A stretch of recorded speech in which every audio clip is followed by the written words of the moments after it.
Doctor ortho Ayurvedic oil and capsule. अब दर्द भी घुटने टेकेगा। राम मंदिर दान चोरी विवाद के बीच सीएम योगी का अयोध्या दौरा। राम मंदिर चढ़ावा चोरी पर सीएम योगी ने कहा, एसआईटी जांच में दूध का दूध पानी का पानी हो जाएगा। वहीं सीएम योगी ने सपा पर साधा निशाना। सीएम ने कहा, सपा सरकार जय श्री राम कहने पर गोली चलवाती थी, राम भक्तों पर गोली चलवाने वाले उपदेश ना दें। आम आदमी पार्टी संजय सिंह ने केंद्र और उत्तर प्रदेश सरकार पर बोला तीखा हमला। अयोध्या चंदा चोरी विवाद में चंपत राय की गिरफ्तारी और राम मंदिर ट्रस्ट को भंग करने की मांग की।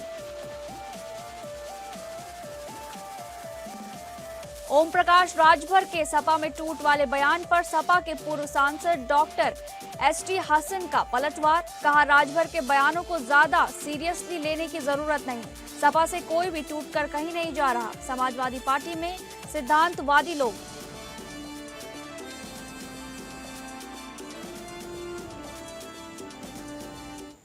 नमस्कार, मैं हूं डॉक्टर प्रसून।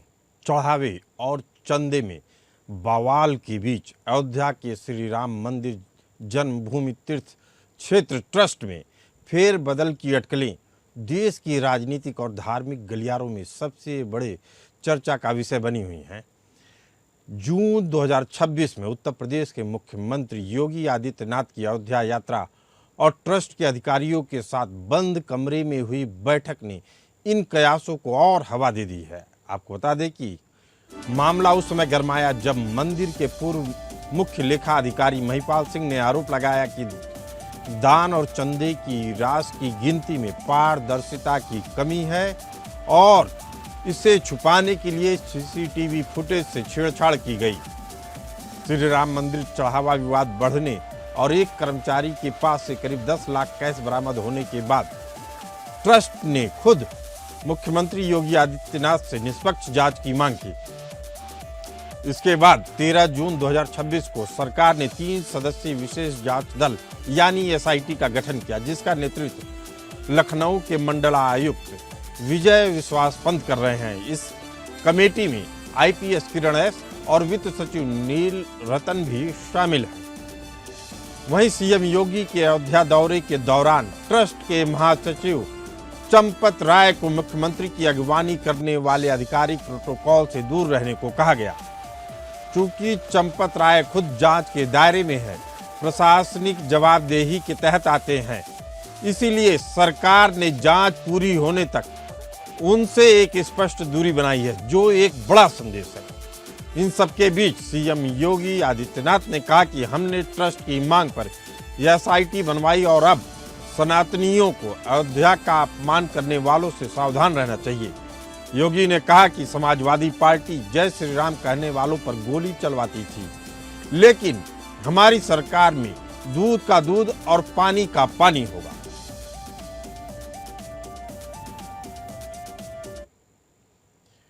वहीं नृपेंद्र मिश्र के बयान से तहलका मचा हुआ है। नृपेंद्र मिश्र अयोध्या श्री राम मंदिर निर्माण समिति के अध्यक्ष हैं और पीएम मोदी के प्रधान सचिव रह चुके हैं, जो 2024 से 2019 तक के कार्यकाल में थे। उन्हें पीएम मोदी का बेहद भरोसेमंद माना जाता है। कहा जाता है कि निष्ठा और निगरानी एक ही सिक्के के दो पहलू हैं और श्री राम मंदिर के चढ़ावे और चंदे की निगरानी में कमी दिख रही है। नृपेंद्र मिश्र ने 24 घंटे के भीतर एसआईटी टीम गठित करने और 15 दिनों की समय सीमा तय करने के लिए उत्तर प्रदेश सरकार के त्वरित फैसले की जमकर सराहना की। आपको बता दें कि श्री राम मंदिर के निर्माण समिति के अध्यक्ष और पूर्व आईएएस नृपेंद्र मिश्र ने कहा कि राम मंदिर आस्था का वैश्विक केंद्र, ऐसे पावन संस्थान के प्रबंधन से जुड़ा कोई भी विवाद बेहद पीड़ादायक है। भक्तों के चढ़ावे का एक भी पैसा किसी भी व्यक्ति के जेब में गया है तो यह श्रद्धालुओं के साथ बड़ा धोखा है। आरोपियों पर कार्रवाई तय है। नृपेंद्र मिश्र ने साफ कहा कि चढ़ावे में चोरी कब से हो रही है इसका अंदाजा लगाना मुश्किल है। गिनती वाले बिना जेब के कपड़े पहने और तलाशी की व्यवस्था तय थी, फिर भी चर्चा है कि कुछ लोग गड्डियां लेकर बाहर निकल गए। उन्होंने साफ कहा कि दान पेटियों की सुरक्षा और गिनती को लेकर बेहद कड़े दिशा निर्देश तय किए गए थे, जैसे गिनती करने वालों के लिए बिना जेब के कपड़े पहनना और उनकी तलाशी होना, लेकिन इनके पालन में गंभीर चूक और ढिलाई बरती गई। ट्रस्ट के महासचिव चंपत राय पर उठ रहे सवालों के बीच नृपेंद्र मिश्र ने उनका पुरजोर बचाव किया। उन्होंने कहा कि चंपत राय पिछले 35 सालों से अयोध्या और श्री राम आंदोलन से जुड़े रहे हैं, अतः उनकी निष्ठा और ईमानदारी पर सवाल नहीं उठाया जा सकता। नृपेंद्र मिश्र ने कहा कि सख्त दिशा निर्देश थे, फिर भी उनकी अनदेखी की गई। उन्होंने कहा कि एसबीआई कर्मचारियों की भूमिका भी संदिग्ध है, जिसकी जांच होनी चाहिए। उन्होंने अप्रत्यक्ष तौर पर माना कि प्रशासनिक तौर पर लापरवाही बरती गई। उनका सुझाव है कि श्री राम मंदिर के प्रबंधन के लिए तिरुपति देवस्थानम यानी तिरुपति मॉडल जैसी व्यवस्था लागू होनी चाहिए। इसके लिए ट्रस्ट के नियंत्रण में एक स्वतंत्र और अनुभवी सीईओ नियुक्त किया जाना चाहिए।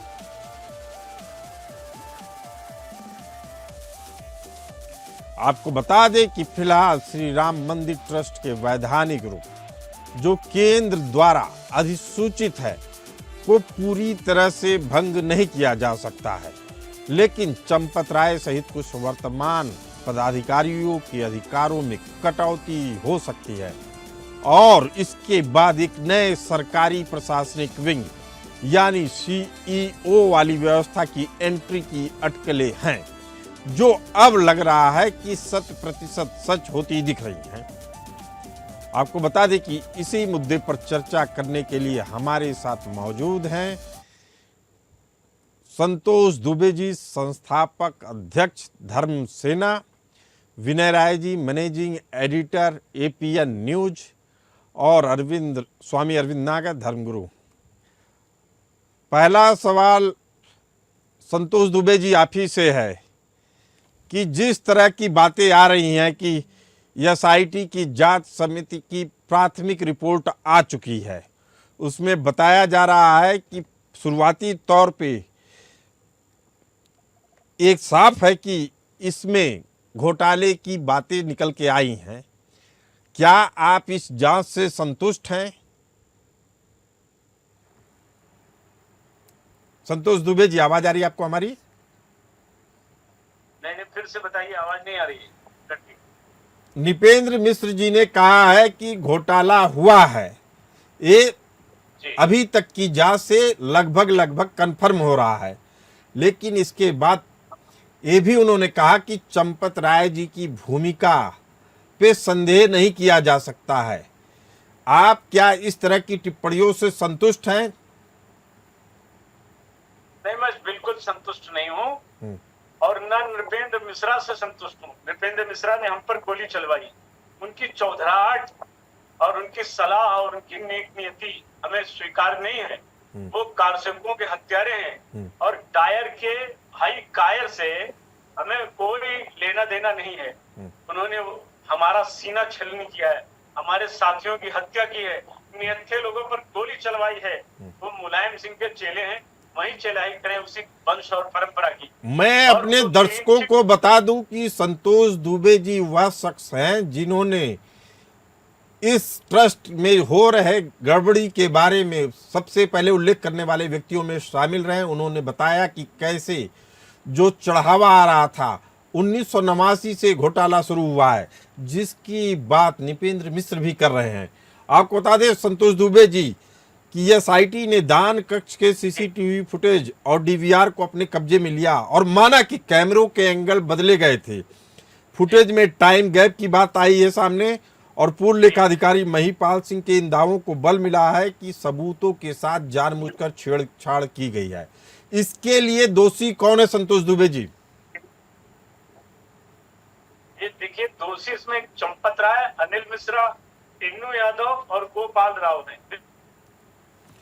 ये आप बेहद अहम बात कर रहे हैं। मैं लिखित दिया है। जी, बात पूरी करिए आप। मैं लगातार जब से ये मामला चल रहा तब से कह रहा हूँ, ये 1250 राम शिलाएं कहाँ चली गई? परमहंस रामचंद्र दास जी ने सन 2002 में कोतवाली में तहरीर दिया, कोई कार्यवाही नहीं हुई। 3 महीने बाद उन्होंने जब वो थक गए, हार गए, तो उन्होंने मुझसे कहा मैंने दिया। और यही जो अभी रिटायर्ड डीजीपी हैं, आप पूछ सकते हैं, इनको मैंने भी दिया, कुछ नहीं हुआ। वो जांच के ठंडे बस्ते में डाल दिया गया, FIR नहीं पंजीकृत हुई, कुछ नहीं हुआ। SIT की जांच इन्हीं चंपत राय के खिलाफ 2021-22 में हुई थी। क्या रिपोर्ट आई? 2 करोड़ की जमीन को 18.5 करोड़ में 5 मिनट में खरीदा गया था। क्या रिपोर्ट आई? जरा वो भी रिपोर्ट मांग लीजिए, क्या हुआ। SIT पर हमें इसलिए विश्वास नहीं हो पा रहा है कि अब तक इनसे इस्तीफा लेकर के इनको बुलवा के पूछना चाहिए था, इनको जेल डालना चाहिए था। जब सारी चीजें हैं कि सोने का मुकुट गायब हो रहा है, भगवान का हार गायब हो रहा है, रुपया बरामद हो रहा है। विनय राय जी हमारे साथ मौजूद हैं, मैनेजिंग एडिटर APN न्यूज। विनय राय जी, जिस तरीके से संतोष दुबे जी कह रहे हैं कि जब घोटाला हो रहा था तो ऊपर से लेकर नीचे तक सभी लोग शामिल थे, केवल कार्रवाई टुन्नी यादव पे या उन्हीं के ऊपर ठीकरा फोड़ देने की बात कहां तक उचित होगी? आपको लगता है कि SIT सही दिशा में काम कर रही है, विनय राय जी? देखिए, सबसे बड़ी बात है कि अगर कोई संस्था जांच कर रही है, उसके पहले नृपेंद्र मिश्रा जी को भी किसी को क्लीन चिट नहीं देना चाहिए। अगर आपने कोई एजेंसी बनाई है और किसी निष्कर्ष पर भी जांच एजेंसी पहुंची ही नहीं, आप कौन होते हैं बताने वाले कि उनके ऊपर संदेह न किया जाए? वो भी जब इतना बड़ा व्यक्ति किसी को क्लीन चिट देगा तो जांच एजेंसी के कौन से लोग हैं जो उनके खिलाफ जांच करेंगे? तो निष्पक्ष जांच करने के लिए कम से कम दिखना भी चाहिए जनता को कि वाकई निष्पक्ष जांच हो रही है। अगर आज संतोष जी कह रहे हैं या विनय कटियार जी सवाल खड़े कर रहे हैं, सवाल तो खड़ा करना बनता है क्योंकि चीजें सामने आई हैं, लेकिन जो जांच कर रहे लोग हैं उनके ऊपर बैठे हुए लोग अगर ऐसे ही किसी को क्लीन चिट देते रहेंगे तो कह देंगे ड्राइवर चोरी कर ले गया, मेरा नौकर चोरी कर ले गया। तो क्या इतना बल उनको मिल गया था अपने आप को चोरी करते रहे? तो ऊपर बैठे हुए लोग क्या कर रहे थे? बेहद अहम सवाल कह रहे हैं। लेकिन विनय जी, SIT की जो 7 दिनों की जांच है उसमें यह भी साफ हुआ है कि अयोध्या के आसपास के क्षेत्रों में बड़े पैमाने पे भूखंडों की खरीद फरोख्त हुई, उसमें वित्तीय स्रोत संदिग्ध हैं और उनका मिलान टिन्नू यादव की घोषित आय से बिल्कुल भी मेल नहीं खा रहा है। यानी जांच की दिशा तो लग रहा है कि सही है जी। देखिए, मसला मैं बार बार कह रहा हूं, सिर्फ हम लोग कुछ समय की बात कर रहे हैं। हम तो बात कर रहे हैं जब से राम जन्मभूमि का आंदोलन शुरू हुआ, 89 से लेकर के उस सागर से सरयू तक की यात्रा जो शुरू हुई, जिसमें सामान्य जनमानस के लोग इस पूरे आंदोलन से जुड़े, छोटे बच्चे हो या बुजुर्ग हो, लोगों ने अपने पॉकेट मनी तक राम जन्मभूमि के नाम की एक एक ईंट पूजन करके दिया गया। गांव गांव में बैलगाड़ियां चली। आप उस समय से लेकर इस समय की यात्रा को जोड़िए, आप चंद दिनों के जो खुलासे हो रहे हैं, आप CCTV का रिकॉर्ड कितने दिन का रहता है? 30 दिनों का। बहुत कोई हाई वैल्यू का अगर स्टोरेज कर रहा होगा तो 90 दिन का। उसके पहले का रिकॉर्ड कहां से आएगा?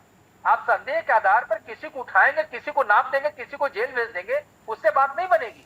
बेहद अहम बात कह रहे हैं विनय जी। संतोष दुबे जी, एक सवाल और है कि CM योगी आदित्यनाथ के आधिकारिक प्रोटोकॉल से चंपत राय को आउट कर दिया गया है, तो क्या यह बड़ा संदेश नहीं है कि ऐसे लोगों पे कार्रवाई होने की संभावना बढ़ गई है? जी संतोष जी। देखिए भाई साहब, संभावना होना और कार्यवाही होना दो विषय। अभी विनय राय जी कह रहे थे, बिल्कुल परफेक्ट बात कह रहे थे, एकदम यथार्थ 100% खरी बात कह रहे थे कि जब जांच के बीच में ही नृपेंद्र मिश्रा जैसे लोग यह कह रहे हो, क्लीन चिट दे रहे हो, तो फिर विषय गंभीर हो जाता है। अब तो संदेह के दायरे में और हो जाता है मामला, क्योंकि नृपेंद्र मिश्रा जैसा हत्यारा व्यक्ति, मैं साफ शब्दों में कह रहा हूँ, उन्होंने हम पर गोलियां चलाई भाई साहब, उन्होंने भारत माता का आंचल गोलियों से छलनी किया है।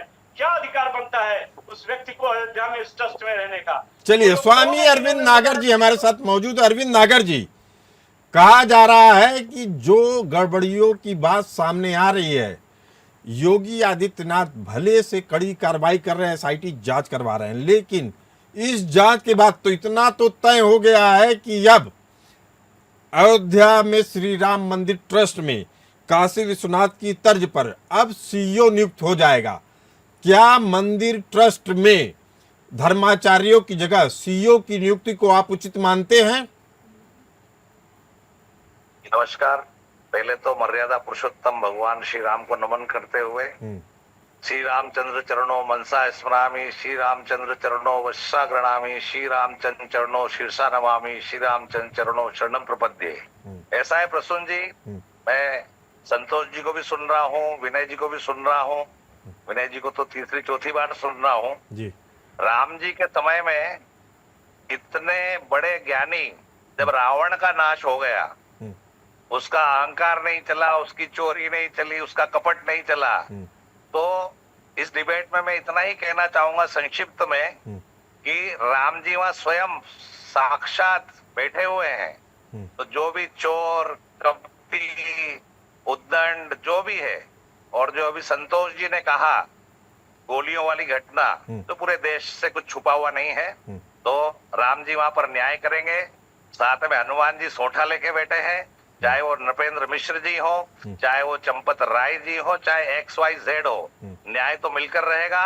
और रही बात की जो ट्रस्ट में घोटाला, घपले, ये सब चीजें राम जी किसी से छुपने नहीं देंगे, उजागर होकर के रहेगा, क्योंकि देश के गरीब लोगों का एक एक रुपए से लेकर के करोड़ों रुपए तक का लोगों का दान है वहां पर। अरविंद नागर जी, मेरा सीधा सवाल है कि क्या मंदिर के ट्रस्टों में, देश के लोगों की संपत्ति, क्या मंदिर के ट्रस्टों में धर्माचार्यों की जगह IAS ऑफिसरों की नियुक्ति होनी चाहिए CEO के तौर पे?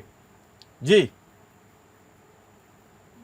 ईमानदार लोगों की नियुक्ति होनी चाहिए, वो कौन है ये विषय नहीं है। क्या ऑफिसर ही सारे ईमानदार है देश में? क्या संत ईमानदार नहीं है? संत भी ईमानदार है, ऑफिसर भी ईमानदार है, शर्त ये है कि वो ईमानदारी से वहां काम करे। बेहद अहम बात कर रहे हैं। वक्त हो चला एक छोटे से ब्रेक का। ब्रेक के बाद हम आएंगे तो चर्चा करेंगे कि जब बिना जेब के कपड़ों को पहनकर नोटों की गड्डियां गिननी थी, तो आखिर किन लोगों ने और किसकी सह पर इसकी अनदेखी की? चर्चा कर रहे हैं श्री राम मंदिर में चढ़ावे और चंदे की रकम में जो घपलेबाजी सामने आ रही है, उस पर चर्चा कर रहे हैं। उसके बाद से जो ट्रस्ट बना है अयोध्या में श्री राम मंदिर को लेकर, जो उसकी पूरे कार्यप्रणाली की देखरेख करता है, अब उसमें अमूल चूल बदलाव के संकेत मिलने लगे हैं। SIT टीम की जांच में, शुरुआती प्राथमिक जांच में जो 7 दिनों में रिपोर्ट आने वाली थी, उसमें अनियमितता की बात खुलकर सामने आ रही है। CCTV के एंगल बदले गए हैं, तमाम तरह की गड़बड़ियां पाई गई हैं, उसके सबूत भी मिल चुके हैं। चर्चा है कि कुछ लोग नोटों की गड्डियां लेकर बाहर निकल गए। राम मंदिर जैसी अति सुरक्षित जगह से बिना जेब वाले कपड़ों से गड्डियां पार हो गई, तो सुरक्षा निगरानी क्या सोती रही? यह सिर्फ प्रशासनिक लापरवाही है, या सुरक्षा एजेंसियों की मिली भगत, या फिर ट्रस्टियों की भी मिली भगत? विनय राय जी, आपको क्या लगता है? हम कह रहे हैं ताला किसके लिए लगाया जाता है? ताला शरीफ के लिए लगाया जाता है जी, वरना तो सेनमारी होती है, डाका तो पड़ता ही है। मैं कह रहा हूँ कि जेब में नहीं था ना, कुर्ते में और पैजामे में, हाथ तो खुला हुआ था, हाथ में लेके जाओ। जब कोई देखने वाला ही नहीं है तो क्या जरूरत है जेब की? आप लहराते हुए हाथ में भी लेके गए तो किसने देखा? सबसे बड़ी चीज है, अगर इस तरह की व्यवस्था के बाद भी अगर चोरी, लूट, करप्शन सामने आ रहा है, तो इसका मतलब टॉप टू बॉटम सब लोग इन्वॉल्व हैं। इसमें किसी एक को दोषी ठहराना उचित नहीं है। पूरे सिस्टम को इसमें खंगालना पड़ेगा, पूरे सिस्टम को उसी नजर से देखना पड़ेगा। और जब तक पूरी जांच नहीं, तो मैं नहीं कहता कि कौन दोषी कौन दोषी नहीं। विनय जी, नृपेंद्र मिश्र जी का यह बयान भी काफी चर्चा में है कि इसमें स्टेट बैंक ऑफ इंडिया यानी SBI के कर्मचारियों की भूमिका भी संदिग्ध है। अब सवाल यह है कि क्या टिन्नू यादव SBI के छोटे कर्मचारियों की बात करके क्या बड़े लोगों को बचाने की कोई जुगत है, ताकि ट्रस्ट के साख पर कोई आंच ना आए? देखिए, ट्रस्ट के साख पे तो आंच आ चुकी है जी। अब कोई कितना भी उसको लीपेगा पोतेगा, वो आंच आ चुकी है। और सबसे बड़ी बात है कि कोई बैंक हो, कोई बैंक का कर्मचारी हो, किसके परमिशन से वो कैंपस में आ रहा था? तो अब ये कह देना कि वहां झाड़ू लगाने वाले ने 2 सोने की गिन्नी उठा ली, कोई बगल से गड्डी उठा के लेके चला गया, ये सरासर गलत है। सीधे तौर पर जहाँ पैसा खुलता है, बड़े बड़े मंदिरों का संचालन होता है और बड़े बड़े ट्रस्ट हैं, चाहे तिरुपति मंदिर की बात कर लीजिए, चाहे शिरडी साईं बाबा के ट्रस्ट की बात कर लीजिए, यहाँ तक बाबा गोरक्षनाथ मंदिर की बात कर लीजिए, आज तक वहां तक तो ऐसी बात नहीं आई। आज राम जन्मभूमि के ही ट्रस्ट में ऐसी बात क्यों निकल कर सामने आ रही? इसलिए देखना पड़ेगा, इसका मतलब संचालन करने वाले लोग दोषी हैं, कर्मचारियों पर दोष क्यों मढ़ा जा रहा है? अरविंद नागर जी, अगर दोषी है तो मुखिया दोषी है। अरविंद नागर जी, एक चीज समझना चाहते हैं कि अगर मंदिर की साख पे सवाल उठ रहा है तो क्या यह भक्तों के साथ धोखा नहीं है और इसको कैसे निपटा जाए? चूंकि आस्था का सवाल है, उस आस्था को आप कैसे बरकरार रख पाएंगे अब इस कांड के बाद? जी, पहले हमारे बड़े बूढ़े कहते थे राम नाम की लूट है, लूट सके तो लूट, एक दिन ऐसा आएगा प्राण जाएंगे छूट। यहाँ लूट हो रही है, बड़ा दुख का विषय है और देश की जनता स्तब्ध है कि क्या राम मंदिर में भी ऐसे लोग बैठे हुए हैं? बैठे तो सभी दूर हैं, लेकिन इस जगह से उम्मीद नहीं थी। आज लोगों को देवरा बाबा की याद आ रही है। पहला ताला उन्होंने खुलवाया था इस मंदिर का जब राजीव गांधी थे। ये आपको भी ज्ञान होगा इस बात का। और अब तो मंदिर बन गया, अब चोरी क्यों? अब तो चोरी ऐसा विषय है, चाहे जो भी हो, वो राम जी उसको नंगा करके ही छोड़ेंगे, ये तय है, क्योंकि उसकी चोरी छुप नहीं सकती। छुप नहीं सकती है। हमारे साथ संतोष दुबे जी मौजूद हैं। संतोष दुबे जी, आपने बहुत बड़ा खुलासा किया है, लेकिन फिर सवाल उठ रहा है, क्या मंदिर के रोजमर्रा प्रबंधन में सरकारी ब्यूरोक्रेसी की एंट्री को आप स्वीकार करेंगे? क्या यह ट्रस्ट की स्वायत्तता पर सीधा प्रहार नहीं होगा? जी संतोष जी। जो भटनागर जी कह रहे हैं सही है। ईमानदार साधु भी हो सकते हैं, ईमानदार आईएएस अधिकारी भी हो सकता है और ईमानदार एक आम आदमी भी हो सकता है, लेकिन इस ट्रस्ट में शहीद कारसेवकों के परिवारों को रखा जाए, जिनकी पीड़ा है, जिनको दर्द है, जाके पाँव न फटी बेबाई, वो क्या जाने पीर पराई। ट्रस्ट में कौन लोग बैठे हैं यार? कौन बैठे हैं? तो ईमानदार जो भी हो, और जो जैसे पूर्णिमा कोठारी है, उसने 2 भाइयों को अपने गंवा दिया। राजेंद्र धरिकार है अयोध्या का, चला गया, 16 वर्ष का बच्चा मारा गया। उसके परिवार को तो बेईमानी नहीं सूझेगी ना, ईमानदारी, क्योंकि खून बहाया है। रमेश पांडे का परिवार यही अयोध्या में रहता है। वासुदेव गुप्ता, रामचंद्र गुप्ता का परिवार इसी अयोध्या में रहता है। क्या ये इस ट्रस्ट के लायक नहीं है? क्या इन चोरों को ही ट्रस्ट में जगह दी जा सकती है? संतोष दुबे जी की जो मन की व्यथा है, शायद वह व्यथा पूरे भारतवर्ष के सनातनियों की है कि आप ट्रस्ट में दागियों की भर्ती क्यों करवा रहे हैं। एसआईटी के 3 सदस्यीय टीम की गठित हुई है, उसमें भी एक सदस्य के ऊपर सवाल उठ रहे हैं। सवाल उठ रहा है कि क्या एसआईटी की अंतिम रिपोर्ट आने के बाद जुलाई 2026 तक मंदिर के गर्भगृह से लेकर वित्तीय प्रबंधन तक की पूरी व्यवस्था में क्या कोई बड़ा बदलाव दिखेगा? ये इसका जवाब तो तय है कि हाँ, बड़ा बदलाव दिखेगा, स्थायी फेर बदल दिखेगा।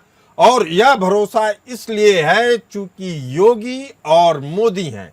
इनके रहते कोई भी व्यक्ति एक समय से ज्यादा गड़बड़ नहीं कर सकता है, और अगर करता है तो उसकी सजा जरूर भुगतता है।